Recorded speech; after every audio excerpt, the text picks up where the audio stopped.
संगीता, अब कैसी तबीयत है तुम्हारी? अगर ठीक है तो मैं नाश्ता ले आया हूँ, फटाफट सर्व कर दो। सब लोग इंतजार कर रहे हैं।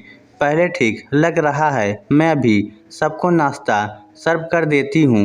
आप एक काम कीजिए, आप विनोद को किचन में भेज दीजिए ताकि वह अपना और अपने भाइयों के लिए दूध ले जाएगा।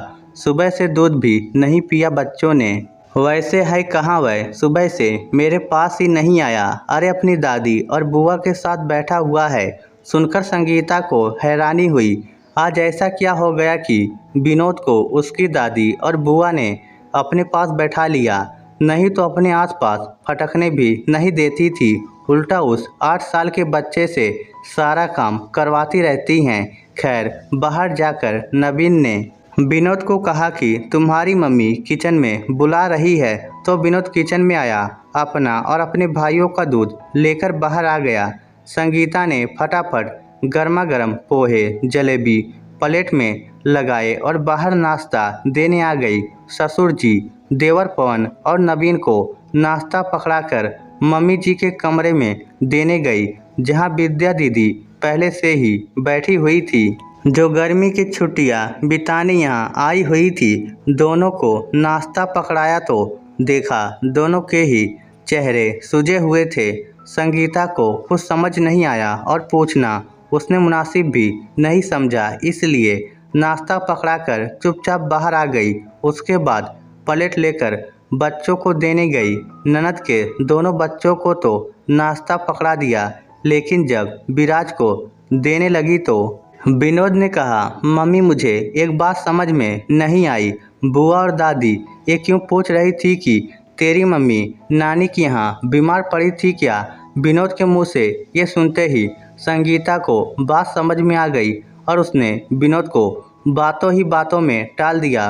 वो तो तुमसे ऐसे ही मजाक कर रहे थे बेटा, तुम भी तो अपनी नानी के घर से काफ़ी दिन बाद आए हो। मम्मी सिर्फ 5-7 दिन ही तो रह पाए नानी के घर। कोई बात नहीं बेटा। पूरी बात सुनकर विनोद अपने दोनों भाइयों के साथ खेलने लगा, लेकिन संगीता को बहुत बुरा लगा।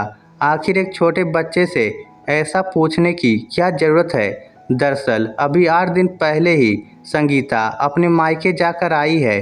खुद ब खुद नहीं आई, बल्कि उसे बुलाया गया, क्योंकि इधर ननद का प्रोग्राम अचानक से बन गया।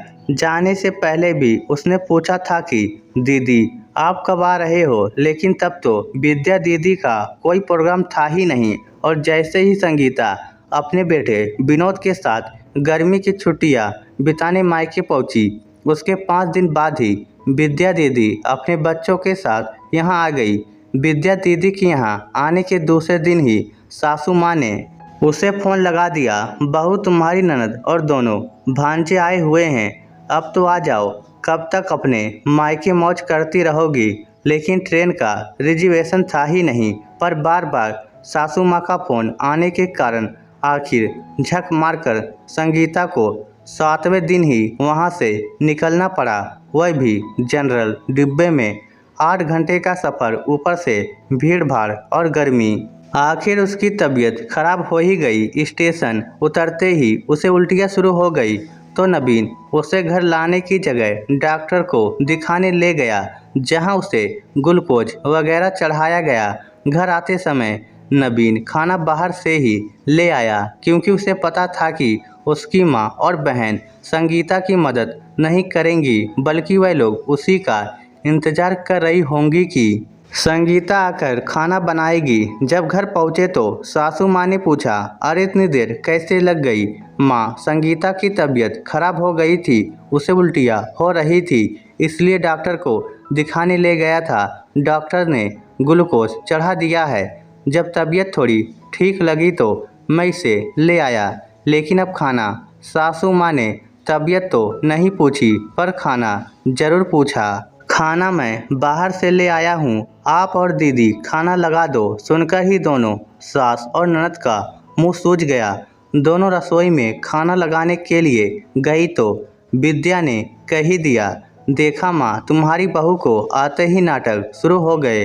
अब भाभी की चाकरी और करो। अब क्या करूँ, मेरी तो किस्मत ही ऐसी है। तू छोड़ उसे, फटाफट खाना लगा।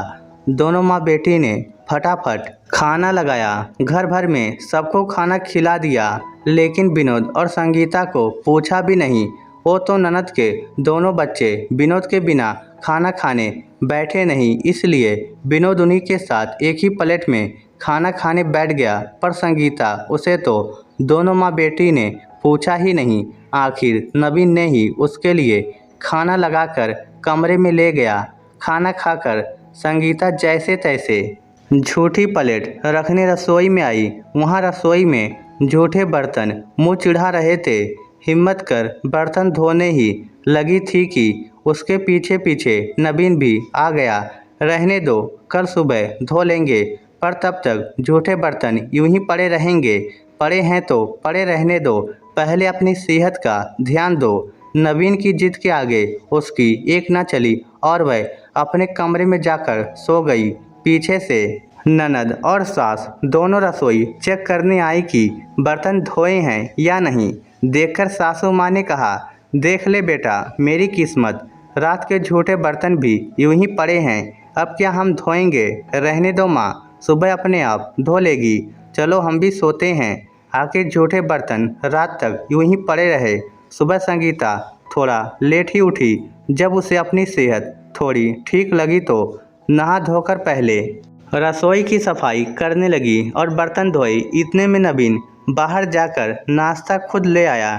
खैर अब खाने की तैयारी भी करनी थी तो संगीता अपनी सास के पास पूछने गई, मम्मी जी, खाने में क्या बनाना है बता दीजिए, मैं खाने की तैयारी कर लूँ। जो तेरी इच्छा है बना ले, मुझसे क्या पूछ रही है? क्या हो गया मम्मी जी, आप इस तरह से क्यों बात कर रही हैं? तुझे तो मेरी बेटी बिल्कुल नहीं सुहाती, जो यहाँ मायके में भी आकर काम कर रही है। अरे कहीं देखा है क्या? भाभी के होते ननद काम करती है। ऊपर से कल रात का खाना भी बाहर से आया, सुबह का नाश्ता भी बाहर से आया। मेरी बेटी की ही रोटी तुम लोगों को भारी पड़ रही है। ये कैसी बातें कर रही हैं आप? माफ़ करना भाभी, लेकिन मम्मी गलत नहीं कह रही। आप अपने मायके में तो बीमार नहीं पड़ी, यहाँ घर में कदम रखते बीमार हो गई। क्या मतलब समझे हम इसका? बस करिए दीदी, बहुत ज़्यादा बोल लिया आपने।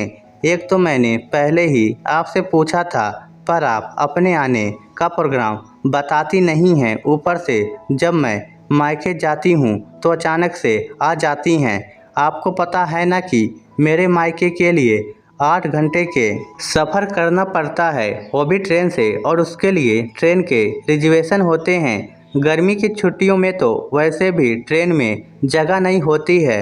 आपके अचानक आने से कितनी दिक्कतों का सामना करके जनरल टिकट पर मुझे आना पड़ा। कितनी भीड़ भाड़ धक्का मुक्की होती है, ऊपर से कई बार बैठने की जगह भी नहीं मिलती। ऐसे में तबीयत बिगड़ेगी नहीं तो क्या होगा? और मम्मी जी आप बताइए, दीदी ने ऐसा कौन सा काम कर दिया? खाना बाहर से आया था, उन्होंने सिर्फ सर्व किया, बर्तन सारे मैं धो रही हूँ। दीदी को और आपको परेशानी नहीं हो इसलिए। नवीन जी खाना बाहर से लेकर आएँ, इसमें भी आपको कमी लग रही है। आइंदा से दीदी जब भी आए तो पहले अपना प्रोग्राम बता दे, इस तरह मैं बीच में नहीं आया करूँगी। शरीर मेरा खराब हो रहा है, बीमार मैं पड़ रही हूँ और ताने भी मैं ही सुन रही हूँ। मुझसे नहीं होता ये सब। संगीता ये कहकर वहाँ से चली गई। पास ही कमरे में ससुर जी ये सब सुन रहे थे। वह कमरे में आए और बोले, मिल गई तसल्ली तुम दोनों को। आखिर आज बहू को सामने कर ही लिया। तुम लोगों ने कितनी बार समझाया है कि रबड़ को उतना ही खींचना चाहिए कि वह टूटे नहीं, लेकिन तुम दोनों माँ बेटी समझती नहीं। एक तो बहुत परेशान होती हुई तुम्हारे लिए यहाँ तक आई, ऊपर से उसकी तकलीफ को समझने की जगह तुम लोग उसे ही ताने सुनाए जा रही हो। आज बहू सामने हो चुकी है, अब जो भी बोलना सोच समझ कर बोलना, क्योंकि शर्म और हया का पर्दा एक बार हटता है ना फिर हट ही जाता है। ससुर जी भी बात बोलकर वहाँ से चले गए। दोनों माँ बेटी एक दूसरे की शक्ल देखती रह गई, लेकिन दोनों से ऐसा भी ना हुआ कि बहू से माफ़ी ही मांग ले।